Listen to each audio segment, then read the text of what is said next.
hoje nós estamos ainda dentro do mês da expiação, dentro do mês da aflição, como Deus nos ordenou que nós determinássemos um tempo, tirássemos um tempo para nós refletirmos de quem nós éramos e onde estávamos. Essa comparação Deus faz com o povo que estava escravo, o povo de Deus que era escravo no Egito por 430 anos.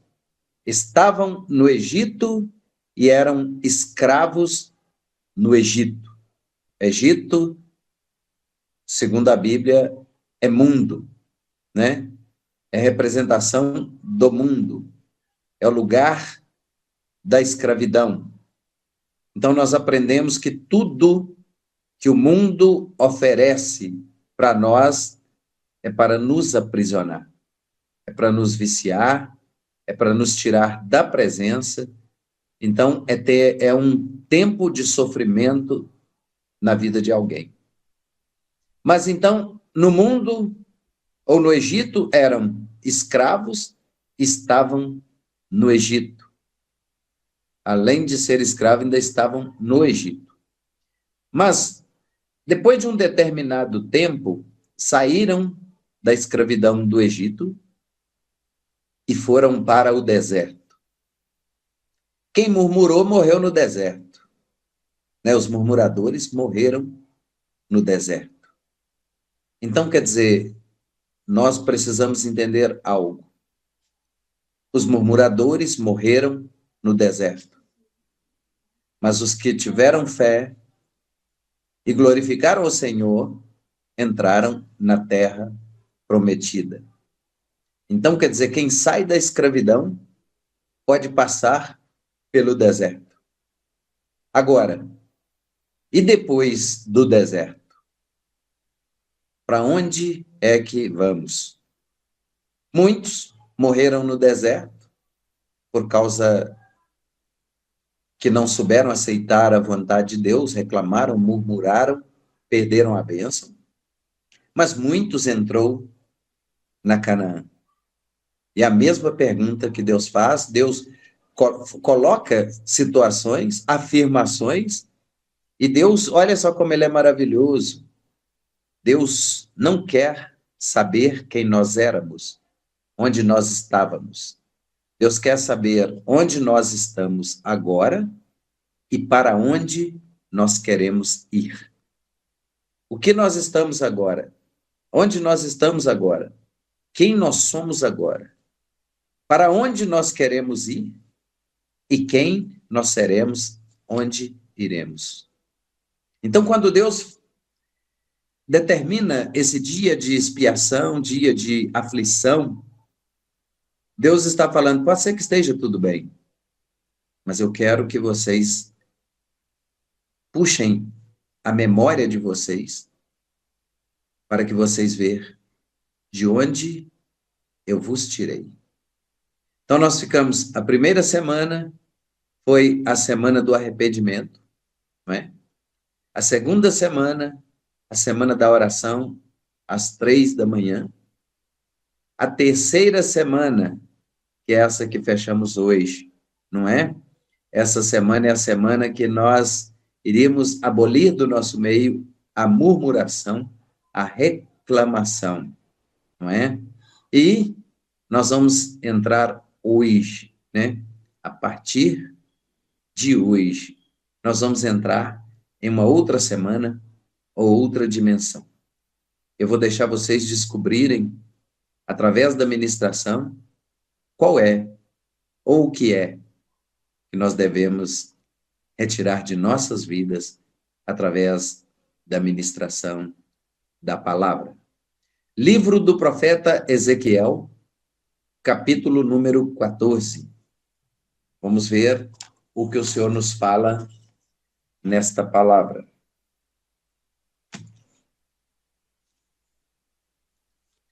Ezequiel, capítulo número 14. Eu quero que todos vocês encontrem, vamos ler juntos.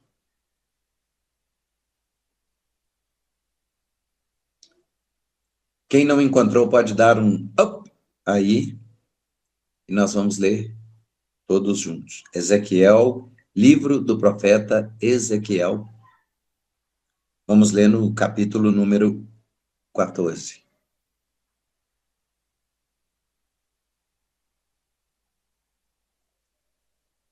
E eu vou aguardar todos encontrarem. Minha espada já está pronta aqui, apóstolo. Está pronta? Glória a Deus por isso. Pega a sua espada e maneja ela. Pega a sua espada e maneja ela. Pega a sua espada e maneja ela. Pega a sua espada e maneja ela. Pronto. Na verdade, essa espada pode ser chamada também de quadrada. Não é muito comum no mundo do crime, você fala, fulano apareceu aqui com uma quadrada, fulano, na hora do Aí vão aperto, achar que é revólver. fulano puxou uma quadrada e nós temos uma quadrada aqui, ó, né? Calibre 66, né? 66 livros, ou 66 cartuchos intactos, pronto para ser deflagrados, para mudar a vida e a história de alguém. Essa Então, é nova, vou usar essa aí qualquer dia. ué. O povo vai se escandalizar e depois eu vou mandar essa explicação. Pois é, ué. 33.173 versículos é o alcance, não é? 8.500 bênçãos, 1.200 promessas, mas para assustar você fala que é uma quadrada calibre 66. 66 livros aqui de instrução, de direção, e que ao invés de matar, dá vida. Não é? Interessante. Tem muito católico agora que está me seguindo, né? Aí vão falar assim, ó, tá faltando um livro aí. É, Esse calibre tá abaixo. é verdade. Ah, tá. Mas você fala assim que não adianta discutir, né? Porque os livros apócrifos, né, são livros que foram considerados não canonizados. Então, para quem entende, vai saber que esses livros eles foram retirados porque, segundo, não foi divinamente inspirado por Deus. Mas a gente discutir isso aí, principalmente se a pessoa não entender, é bobagem. Fala que É você tem verdade. uma, né? É Fala que você tem uma melhor a família. gente só relevar e falar que É, é melhor a gente se unir pelo Machia do que discutir as diferenças. é O que verdade. eu preguei ontem, eu gravei até um vídeo sobre isso, sobre o Pois é. Salmo 133, né? E os Aham. católicos saíram compartilhando, assim, achei bem interessante. Muito bom. Glória a Deus por isso. Nós não pregamos religião, nós pregamos salvação em Jesus Cristo, né? A placa da igreja é tão boa que ela fica lá do lado de fora. Ela não vai entrar no céu. Ela já fica do lado de fora da igreja. Quem vai entrar no céu é um povo lavado e remido no sangue do Cordeiro. Amém. Louvado seja o nome do Senhor. Glória ao Glória a Criador. Deus por isso. Vamos ler então essa palavra e vamos descobrir qual que é o, o propósito dessa semana. Ezequiel capítulo 14 diz assim: E vieram a mim alguns dos homens, dos anciões de Israel, e se assentaram diante de mim. Então veio a mim a palavra do Senhor, dizendo: Filho do homem, estes homens levantaram seus ídolos no seu coração, e o tropeço da sua maldade puseram diante da sua face. Devo eu, de alguma maneira, ser interrogado por eles? Portanto, fala com eles e diz-lhes: Assim diz o Senhor Jeová. Qualquer homem da casa de Israel, quando fala aqui casa de Israel, significa dos filhos de Deus. Qualquer homem da casa de Israel que levantar os seus ídolos no seu coração e puser o tropeço da sua maldade diante da sua face e vier ao profeta, eu, o Senhor, vindo ele, lhe responderei conforme a multidão dos seus ídolos, para que possa apanhar a casa de Israel no seu coração, porquanto todos se apartaram de mim para seguir os seus ídolos. Portanto, diz a casa de Israel, assim diz o Senhor Jeová, convertei-vos e deixai os vossos ídolos e desviai o vosso rosto de todas as vossas abominações. Vamos orar.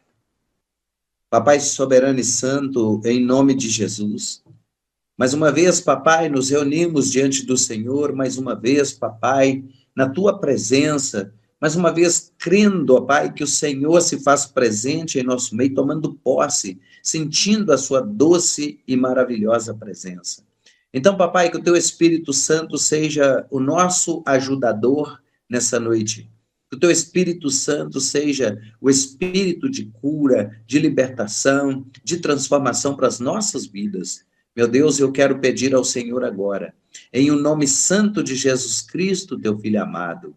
Papai, eu quero pedir, papai, se compadeça de nós, de alguma dificuldade ou uma necessidade, e que nós possamos compreender que o Senhor pode fazer por nós e através de nós aquilo que é necessário, e que o Senhor seja o Deus que faz infinitamente mais nas nossas vidas, além de tudo aquilo que pedimos ou pensamos. Papai, que o Senhor esteja presente nessa jornada. Já te agradecemos, porque quando nós chegamos aqui, o Senhor já nos aguardava, o Senhor já estava. Fica conosco, papai, nessa noite.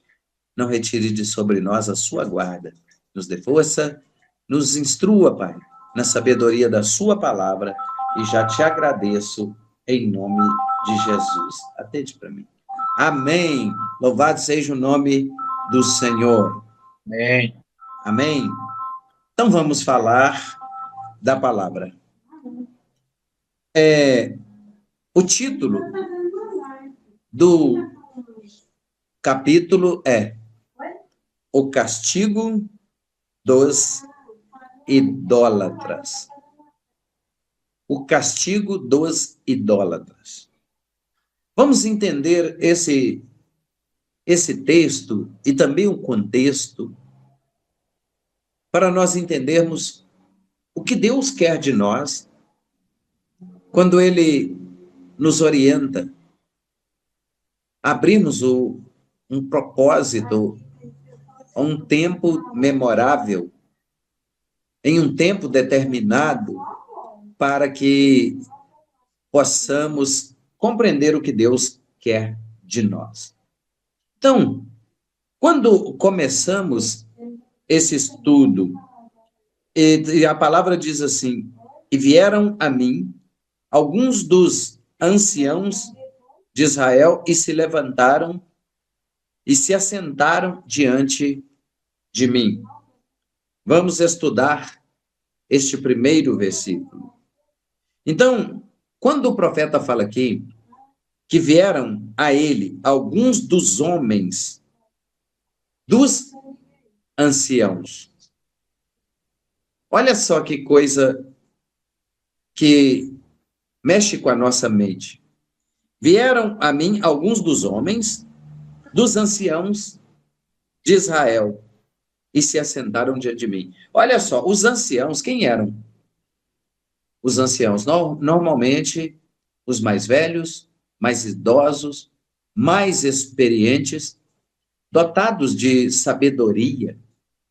E, por muitas vezes, Israel venceu as suas batalhas, suas guerras, suas pelejas, orientados por anciãos, por homens que eram dotados de sabedoria, de entendimento e também que tinham experiência para dar livramento, para dar estratégia, para orientar alguém que estava passando por uma situação difícil. Normalmente, os anciãos eram os conselheiros dos reis, né? De era em era, de tempos em tempos, se levantava reis, né? Quando principalmente morria às vezes um herdeiro direto, né? Filho, etc., assumiria o trono. E alguns tinham seus conselheiros particular, e essas pessoas, então, buscavam conselho desses homens ou dos anciãos, porque eles tinham experiência de vida, talvez de ter convivido com outros reis e presenciado outras pelejas, outras batalhas. Então, a coisa começa a ficar complicada de um determinado ponto de vista, porque o profeta estava em uma posição privilegiada, porque ele, naquele momento, ele era o quê? O homem de Deus, ou quem Deus usava, o atalaia, o sentinela, o arauto, o guarda, o vigia, o profeta. Ele estava numa posição privilegiada porque Deus falava, orientava, instruía os homens, não só acerca de coisas boas, não só acerca das coisas boas que viriam, mas acerca também de castigos, talvez situações que ocorreria por causa da maldade do homem.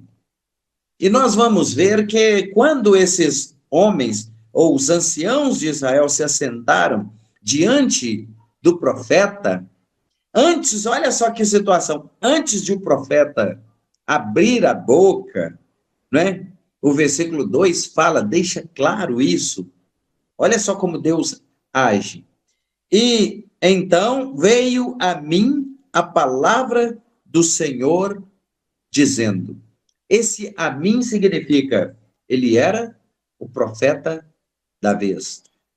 Ele era a pessoa que estava agora na brecha para Deus usar para falar com algumas pessoas que estavam afastadas dos caminhos do Senhor e da presença do Senhor, e também trazer um relatório. Qual é o motivo que eles estavam apreensivos? Qual era o motivo que aparentemente eles estavam sem direção, sem rumo? Qual era o motivo que esses homens estavam preocupados e querendo ouvir de Deus o que eles estavam fazendo e o que seria necessário mudar? Quando, às vezes, nós entramos em situações de apuros, de dificuldade, às vezes nós perguntamos, Deus, por que Deus? Por que tal situação me ocorreu? Por que aconteceram coisas e eu não soube lidar com elas? E eu queria uma resposta da parte de Deus.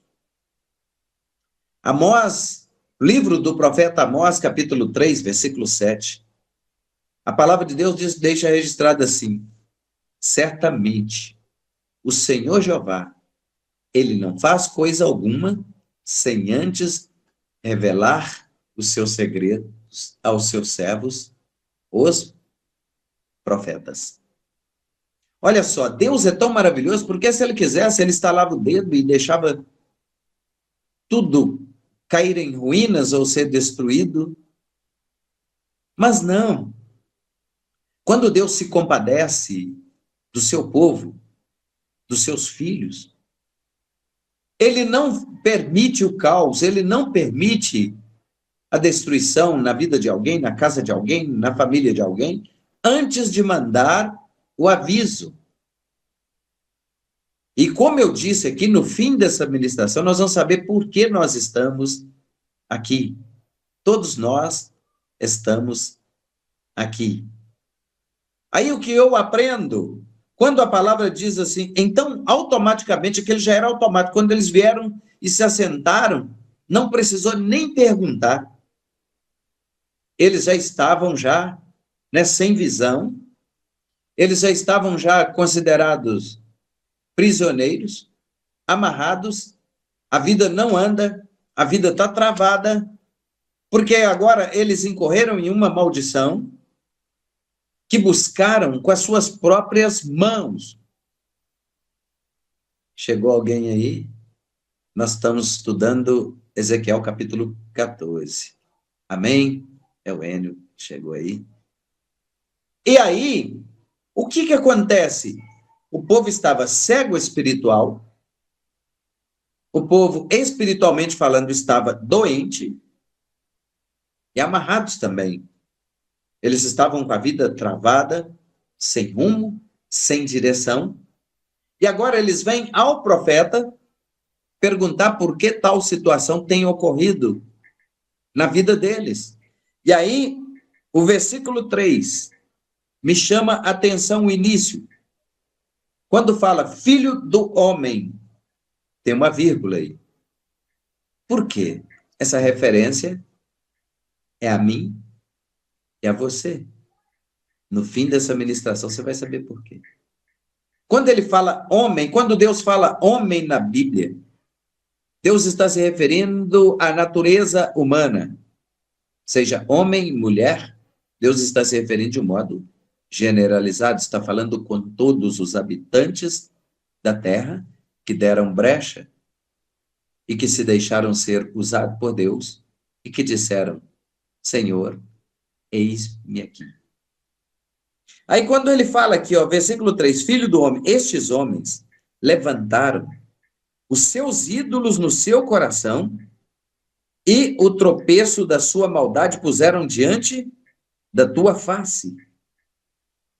Ou seja, a palavra de Deus, Deus sempre nos aconselha que para que nós não venhamos ir, para que nós não tenhamos ídolos, que possamos ir após eles. Nada que nos tira do foco, nada, absolutamente nada que nos tira da presença.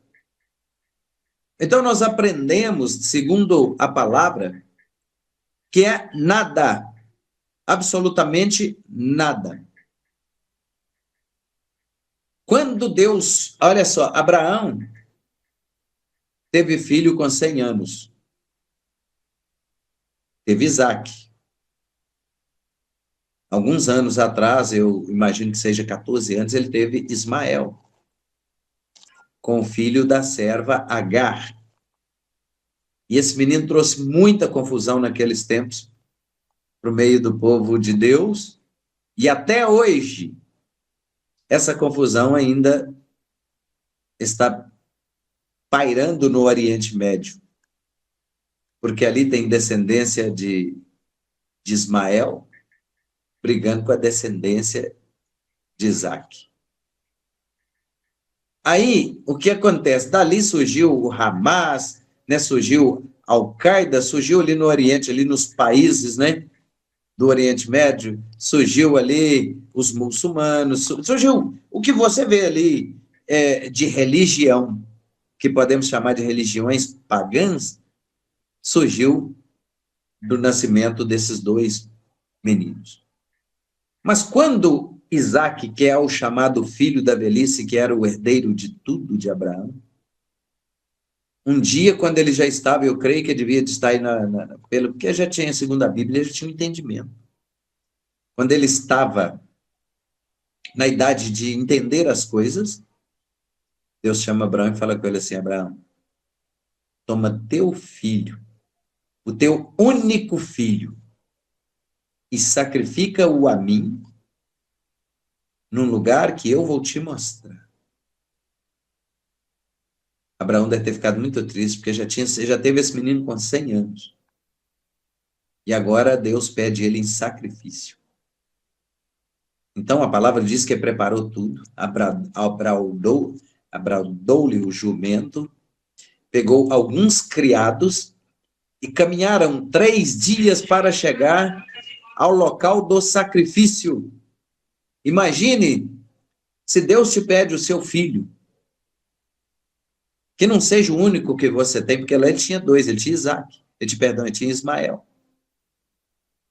Eu quero que você me dê seu filho, o seu único filho, eu quero que você ofereça-o em sacrifício a mim. A Bíblia diz que eles caminharam 3 dias até chegar ao Monte Moriá,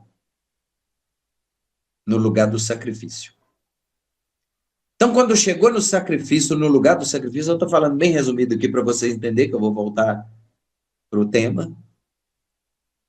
Ele preparou a lenha, preparou o cutelo, e Quando ele subiu ao local do sacrifício, ele não levou os criados. Eu entendo que ele pensou assim, não, eles vão pensar que eu fiquei maluco, ou eles vão me chamar de criminoso, ou não vão deixar eu concluir aquilo que Deus está me pedindo. Então ele deixou os criados mais embaixo e subiu com o menino. E ele preparou a lenha, ele preparou o altar, preparou a lenha, preparou o fogo, preparou o cutelo, que era a ferramenta que ele ia usar para imolar a criança, para matar a criança e depois queimar no altar como sacrifício pedido pelo Senhor. Olha só. E o menino inocente fala assim, papai, aqui está o altar, aqui está o fogo, porque quando ele saiu de casa, ele falou que iria oferecer um sacrifício ao Senhor. Falou com a esposa dele, com Sara, e falou com os criados também, e com o menino. Ele fala, papai, aqui está o altar, aqui está a lenha, aqui está o fogo, aqui está o cutelo, mas cadê o cordeiro para o sacrifício? Sabe o que foi a resposta dele? Porque o coração dele estava muito aflito. Ele falou, filho, Deus proverá para si o cordeiro do sacrifício. Então ele pegou a lenha ali, preparou, e deitou o menino em cima do altar, e quando ele pegou o cutelo, que ele já ia imolar, ia ferir o menino, ele chegou a levantar a mão, Deus bradou do céu. Isso me dá arrepio. Abraão, já pensou? No último segundo de um tempo de aflição, do momento de aflição que a gente está vivendo, ou nos últimos minutos o recurso chega. Não faça nenhum mal à criança, porque agora eu sei que tu me amas. Agora eu sei que você me teme.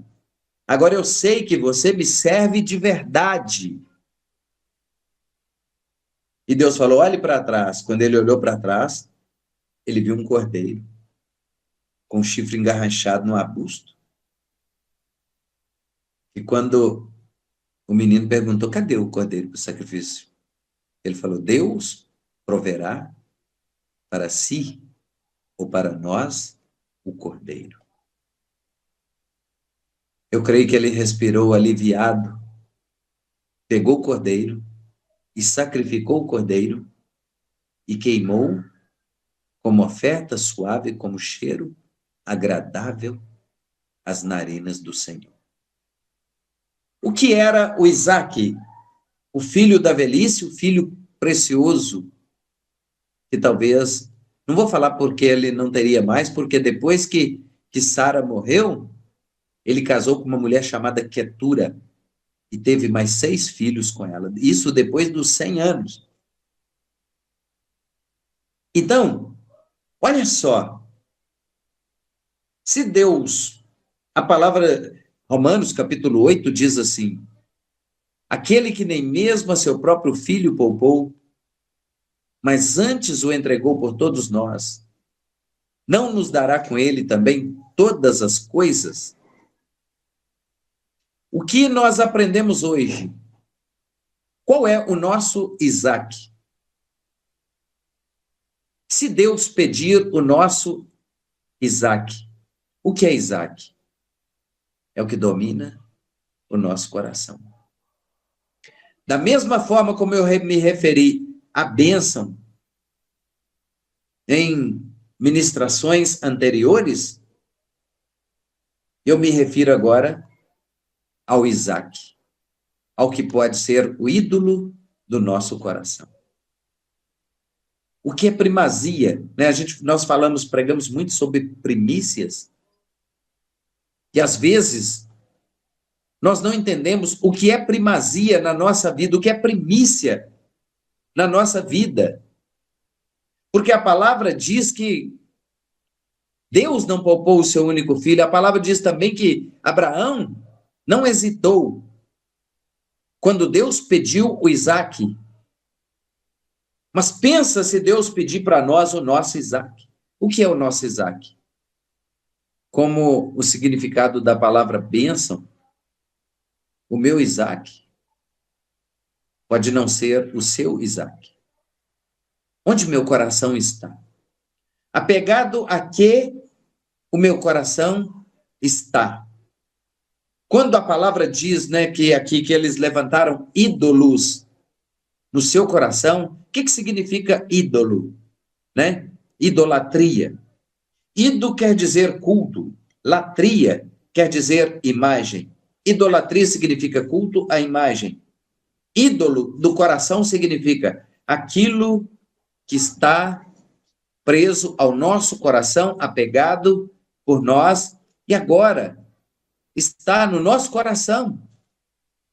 Pode ser uma casa, pode ser um carro, pode ser um filho, pode ser o dinheiro, pode ser algo que tem mais importância na minha vida do que Deus. Então, esses homens aqui, Ezequiel 14, teve gente que chegou agora, aí nós estamos estudando Ezequiel capítulo 14. No final vai melhorar.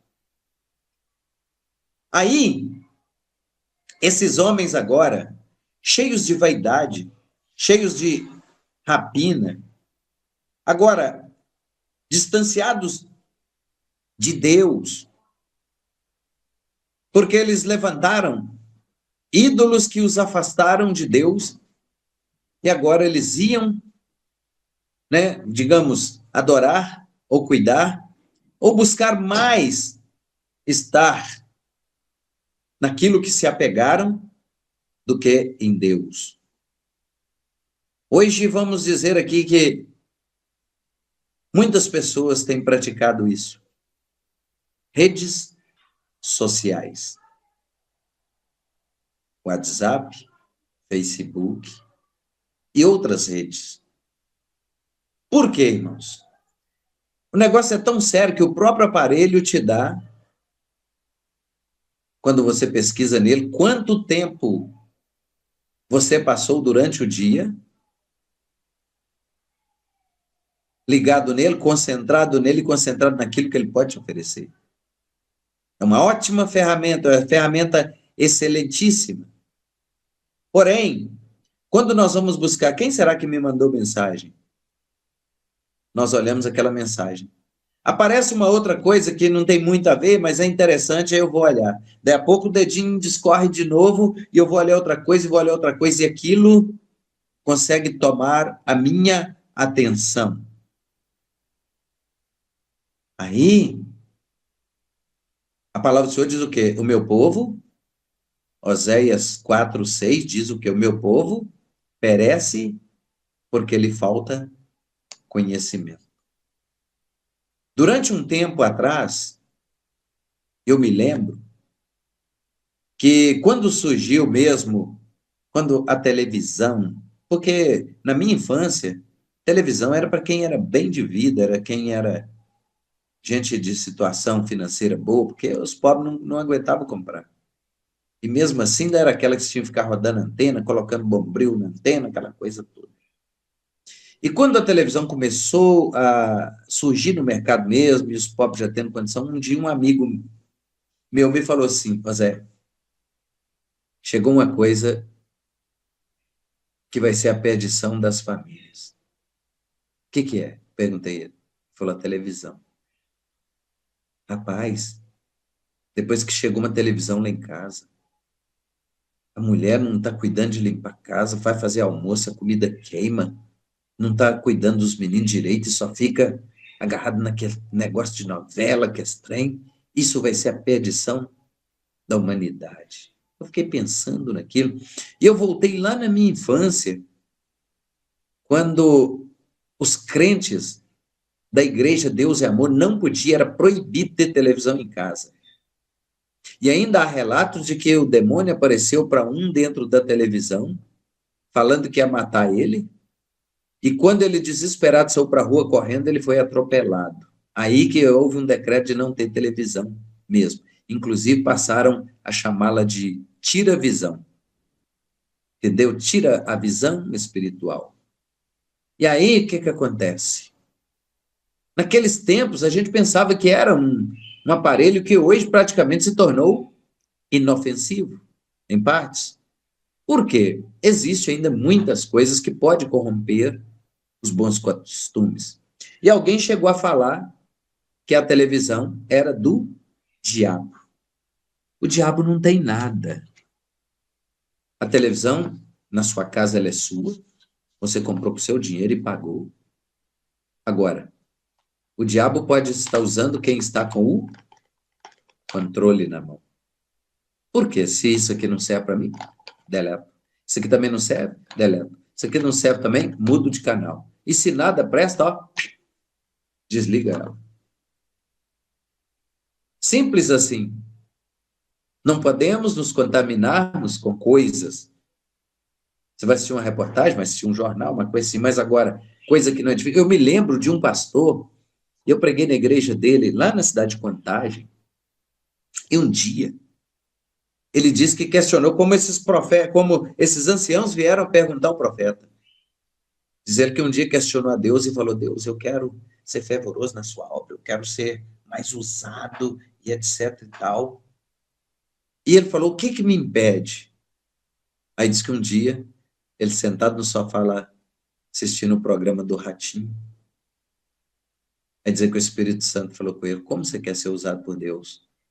Assistindo o programa do Ratinho. E dizer que gostava muito, mas era, digamos, de uma certa forma, algo que prendia a sua atenção e lhe tirava a visão, e mais do que isso, lhe tirava a intimidade.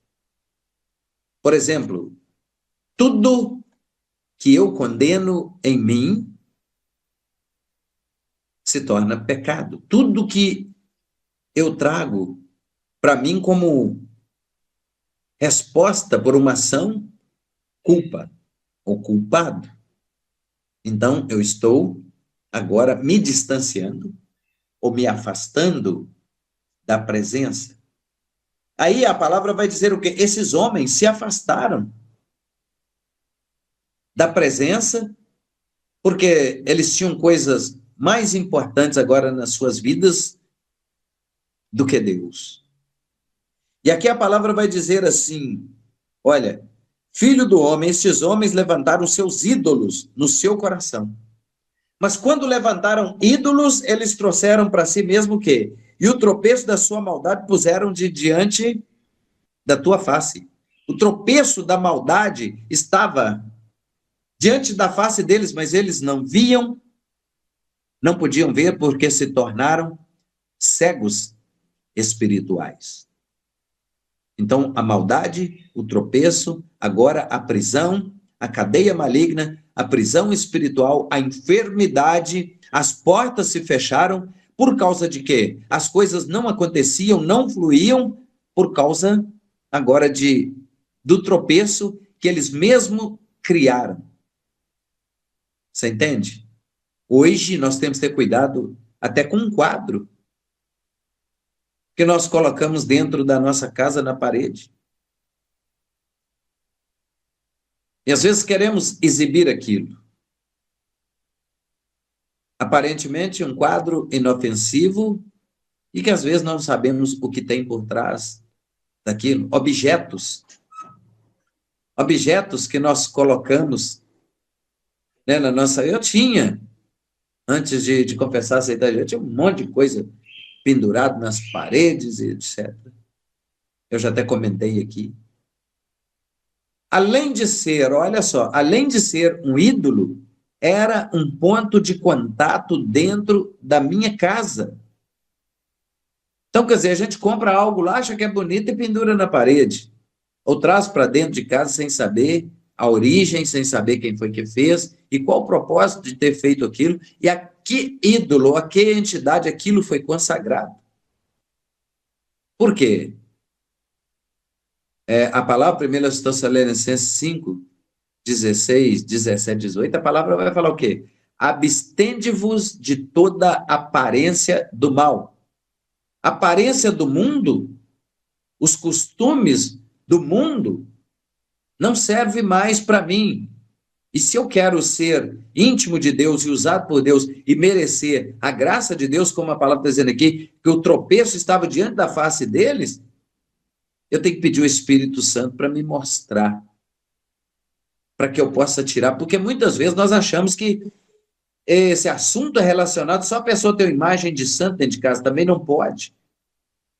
Mas é relacionado a tudo que eu coloco sobre a minha vida e que tem a ver com a aparência do mundo, ou que tem a ver com o que o mundo faz. Jesus disse assim, olha, Pai, eles não são do mundo, como eu do mundo não sou. Não te peço que os tire do mundo, mas que os livre do mal. Então, quer dizer, no mundo tem tantas coisas, todas as coisas que pode trazer o mal para a vida da pessoa, que pode se tornar um ídolo na vida da pessoa, e ela fica cega. E essa cegueira faz, olha, as pessoas podem falar, porque elas não vão acreditar e nem muito menos aceitar.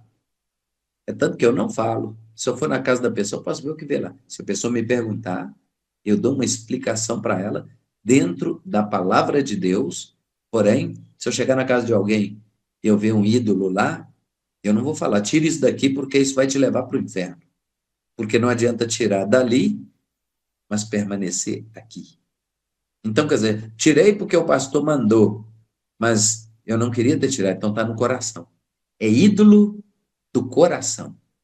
Então, nós precisamos entender, ter discernimento espiritual para ver o que é que nós estamos fazendo, praticando, e que pode ser abominação perante os olhos de Deus, e pode nos levar à condenação e perder a bênção. Olha só. Eles puseram o tropeço no seu coração e a sua maldade puseram diante da sua própria face. Devo eu, de alguma maneira, ser interrogado por eles? Deus está falando aqui. Eles querem me interrogar. Eles querem falar, Deus, por que o Senhor fez isso? Deus, por que o Senhor permitiu isso? Deus, por que... Vamos citar um exemplo aqui. Vamos ver Israel. Nessa última guerra. Eles têm todo o poder bélico, eles têm todo o armamento. Eles têm ajuda, como Deus prometeu que as nações cobririam Israel, e eles não seriam envergonhados, eles não mais seriam envergonhados diante das nações. Mas olha só, no dia do ataque, o que estava acontecendo? Uma festa rave, uma festa mundana, uma festa, como na linguagem popular diz, rola de tudo ali. E por onde o adversário entrou? No lugar da brecha. No lugar que poderíamos chamar hoje de ponto de contato. Entraram por ali e fizeram um estrago. Israel revidou? Revidou. Massacrou os palestinos da faixa de Gaza, que não tinha nada a ver com isso. Olha como o inimigo trabalha. O estrago que ele faz. Morreram muitos inocentes de Israel, soldados que agora tiveram que ir para essa batalha, morreram, perderam suas vidas, e agora a palavra está dizendo o quê? Eles próprios puseram o tropeço diante da sua face. Olha só o que acontece, né? Eu já falei isso aqui e vou repetir aqui, nosso tempo já está ficando apertado, mas vou repetir. Certa vez tinha um homem que tinha um cavalo. E o homem amarrou o cavalo para pastar perto do terreno do vizinho. Aí o inimigo foi lá e soltou o cavalo. O cavalo foi e comeu a plantação do vizinho. O vizinho, com raiva, mata o cavalo. O dono do cavalo mata o vizinho. Os filhos do vizinho matam o cara que matou. Olha que balaio de gato que dá. E começou uma guerra de famílias. E alguém falou com o inimigo assim: você viu o que você fez? A confusão, a matança que aconteceu? O inimigo respondeu assim: eu não fiz nada, eu só soltei o cavalo. Nós não precisamos fazer muita coisa, não. Nós não precisamos fazer muita coisa, basta ter um ponto de contato e o resto o inimigo faz. O resto ele faz. Ele consegue travar os nossos caminhos, não é? E quando é uma coisa, um objeto ou qualquer, mas não, mas é tão bonitinho, mas eu ganhei de fulano, e tal. Pois é. Mas às vezes o fulano que te deu, ou te deu com segundas intenções. Quem fabricou, fabricou com segundas intenções e te entregou aquilo para ser um ponto de contato dentro da sua casa. Talvez a pessoa te dá até inocente, não é? Ontem, lá no culto de bambus, eu estava falando. Eu, pastor Jovelino, pastor Eldo, nós estamos fazendo nesse período das semanas da expiação, mês da expiação. Nós estamos fazendo evangelismo e panfletagem toda segunda à noite. E depois que nós fizemos, nós andamos muito 2 horas e meia de caminhada ali, distribuindo. Na hora que ele foi embora para casa, assim, tem um morro para subir, uma subida para chegar próximo à casa da minha mãe. Em uma das encruzilhadas, porque nós vamos demarcando território, ungindo as ruas, declarando ali, quebrando maldição e etc. Numa das últimas encruzilhadas que a gente ungiu ali, decretou quebra de maldição, quando ele volta, ele estava...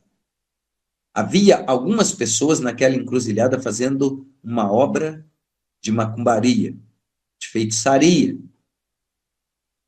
E ele passou e viu aquelas pessoas lá, e depois ele mandou mensagem para mim: pastor, a gente tem que demarcar o território da gente mesmo. Nós temos que demarcar o nosso território dentro da nossa casa. E pedir a Deus para mostrar o que precisamos, seja valioso do tanto que for. Exemplo, eu tinha um policial aqui que congregava com a gente. Ele falava assim: eu tenho uma arma lá em casa, eu não quero usar mais arma, eu vou usar agora a palavra. Mas eu vou vender ela. Eu falei assim: se você vender, você vai vender para alguém que vai, quando ele usar ela, ele está estragando 2 famílias. E outras pessoas mais por tabela. Porque se você vendeu a arma para alguém e essa pessoa se valer dela, ela está causando uma tragédia. Ele falou: só tem razão. Ele foi lá no quartel e devolveu a arma. E essas pessoas que estavam ali fazendo esse tipo de trabalho na esquina, eles estão a serviço do adversário, atendendo às vontades do adversário. Nós, quando vamos fazer alguma coisa para Deus, não sei se vocês repararam, na casa de Deus, quando alguém vai dar uma oferta lá no culto, ele enfia 2 dedinhos assim, ó, deixa uma nota de 2 separada, enfia 2 dedinhos no bolso e sai com a nota de 2 pendurada assim.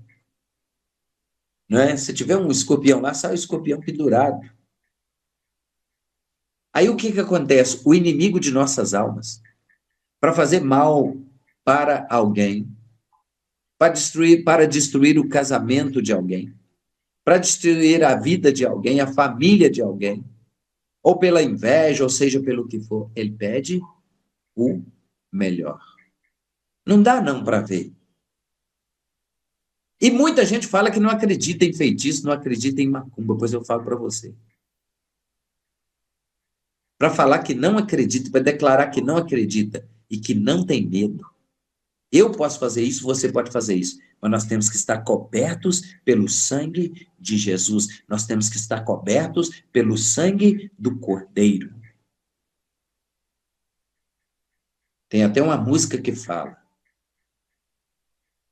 a coisa tá feia, a coisa tá preta, quem não é filho de Deus vai aceitar Jesus e vai passar a ser, e vai honrar, glorificar e exaltar o nome dele e vai ser liberto.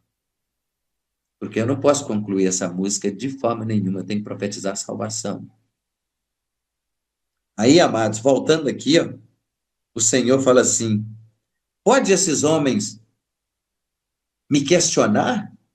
Podem eles chegar diante de mim e perguntar por que a vida está ruim, por que as coisas estão difíceis? Ele disse assim, olha só, eu vou responder conforme a multidão dos seus ídolos. Eu vou responder conforme os deuses que ele tem, ou o Deus que ele serve.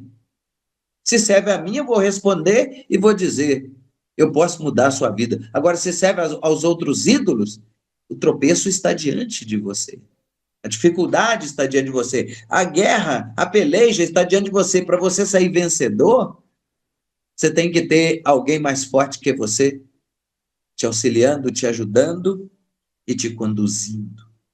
Aí ele fala assim, olha, eu vou fazer isso para que possa apanhar o meu povo no seu coração. Deus está falando, eu faço isso e pego o que tem no coração deles. E mais, olha só, porquanto todos se apartaram de mim para seguirem os seus ídolos. Portanto, diz ao meu povo, assim diz o Senhor Jeová, convertei-vos e deixai os vossos ídolos e desviai o vosso rosto de todas as vossas abominações. Pronto. Agora, no mesmo livro do profeta Ezequiel, vamos ler comigo, nós vamos encerrar por causa do tempo, mas eu quero que você vá comigo lá no versículo número 12, por favor.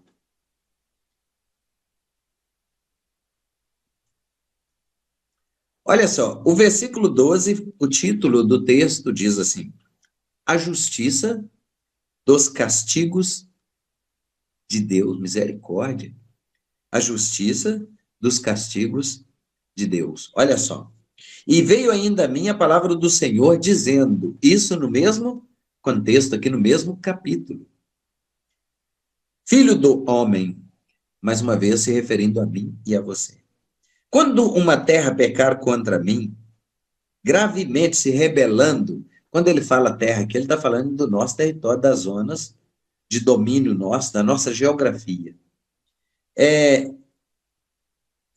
Contra mim, gravemente se rebelando, então estenderei a mão contra ela e tornarei instável o sustento de pão e enviarei contra ela fome e arrancarei dela homens e animais, ainda que estivessem no meio dela, esses 3 homens, Noé, Daniel e Jó. Eles, pela sua justiça, ou seja, por tudo de bom que eles fizeram, livrariam apenas a sua alma, diz o Senhor Jeová. E se eu fizer passar pela terra nocivas alimares, isso é ação de demônios, tá, irmãos? Ação do diabo. O diabo, essa palavra diabo significa opositor do propósito. Se eu fizer passar pela terra nocivas alimares, e eis que elas assolarem, assolar quer dizer destruir, que fique assolada, e ninguém possa passar por ela por causa das feras. E ainda que estes 3 homens estivessem no meio dela, vivo eu, diz o Senhor Jeová, que nem a filhos, nem a filhas livrariam, só eles ficariam livres e a terra seria assolada. Ou se eu trouxer a espada sobre a tal, a espada na Bíblia é morte, viu, irmãos? Ou se eu trouxer a espada sobre a tal terra e disser, espada, passa pela terra, e eu arrancar dela homens e animais, ainda que aqueles 3 homens estivessem nela, vivo eu, diz o Senhor Jeová, que nem a filhos, nem a filhas livrariam, mas só eles ficariam livres. Ou se eu enviar a peste, peste é doenças incuráveis, né? Nós vamos lembrar aqui da pandemia que aconteceu recentemente. Ou se eu enviar a peste sobre a tal terra e derramar o meu furor quer dizer a ira para a destruição. Derramar o meu furor sobre ela com sangue para arrancar dela homens e animais. Ainda que Noé, Daniel e Jó estivessem no meio dela. Vivo eu, diz o Senhor Jeová, que nem a filhos, nem a filhas eles livrariam, mas só livrariam a sua própria alma pela justiça que praticou. Agora, versículo 21 diz assim, porque assim diz o Senhor Jeová, quanto mais se eu enviar os meus 4 maus juízos que é a espada? Morte. E a fome, né? A fome pode ser fisicamente falando ou espiritualmente falando. Amós 8:11, a palavra diz assim: eis que vem dias, diz o Senhor, enviarei sede e fome sobre a terra, não sede de água, nem fome de pão, mas de ouvir as minhas palavras. Irão errantes de um mar até outro mar, buscando a palavra de Deus e não a acharão. É desse jeito. Se eu enviar a fome e as nocivas alimárias, ou seja, a ação de demônios, não é?